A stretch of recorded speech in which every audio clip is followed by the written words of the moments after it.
laswa, mabisang ulam sa maulan na panahon tapos parisan mo pa ng isdang galunggong yung pagkaprito malutong. Nako, isang ektaryang kanin talaga ang mauubos mo. Magpakulo muna tayo ng tubig. Saka natin hiwain yung kalabasa na ganyang kalalaki lang guys para mabilis siya maluto. Sa patola naman guys, ganyang kalalaki lang para mabisa talaga. Lumabas yung kanyang vitamin. Sa okra naman guys, ganyang kaliliit lang yung pagkahiwa ko. Mas maraming malunggay guys, mas masarap. Para makatipid kayo guys, magtanim kayo ng iba't ibang gulay sa bakuran nyo. Mabisang katipiran yan. Sa kumukulong tubig, ilagay na natin yung kalabasa. Maglagay tayo agad ng pampalasa, asin, bitchin, saka paminta. Mabilis lang lutuin to guys pero mabisa sa katawan natin to. Saka natin iprito yung isdang galunggong. Maraming salamat nga pala sa ating mga followers sa palagi nyong panunood. Ingat po kayo palagi dyan kung saang lugar man kayo. Guys, yung kalabasa, pakuluan nyo lang na 3 minuto para hindi ma-overcook. Tapos ilagay na natin yung okra sa kapatola. Lulutuin lang natin ulit sa loob ng 3 minuto. Pagkalipas ng 3 minuto guys, tikman natin kampyon ng lasa. Manamis na miss. Ilagay na natin yung dahon ng malunggay. Hanguin natin yung piniprito nating isdang galunggong. Sa malunggay naman guys, pakuluan lang natin ng mga 1 minuto para hindi siya ma-overcook yung ganyang pagkaluto guys. So,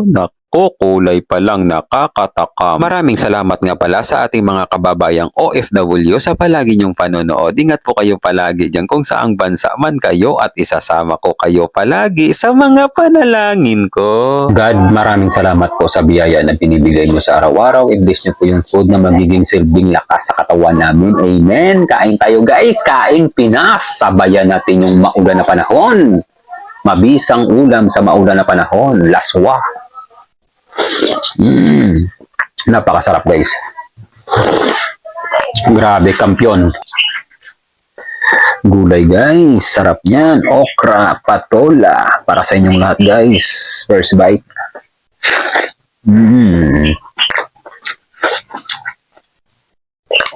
Sarap.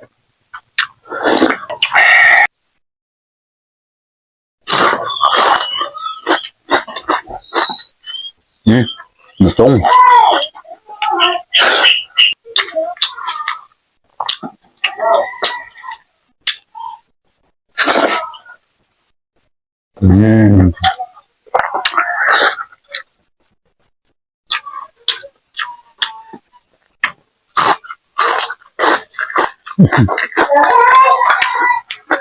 Lalo kang gaganahan sa malutong na galunggong.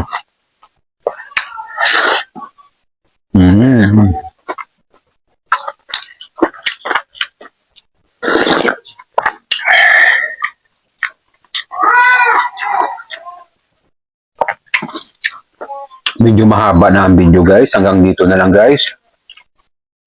Kung umabot ka hanggang dulo, maraming salamat sa panonood.